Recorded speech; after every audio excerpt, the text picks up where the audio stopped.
To try and fix the misreading on the Mec-Btd, one thing you can try is taking a flathead screwdriver and going in on each one of these tines on the connector.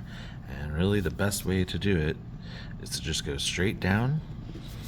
And I know it's hard to see, but you want to just rock back and forth and put pressure on each one of these. And you'll want to hold this part very stable, because if you don't, it can flip over and you could hit a finger or do some damage. So you just want to go in and jam the end of that screwdriver into each tine and just make sure that that is set all the way in and making connection with the wires.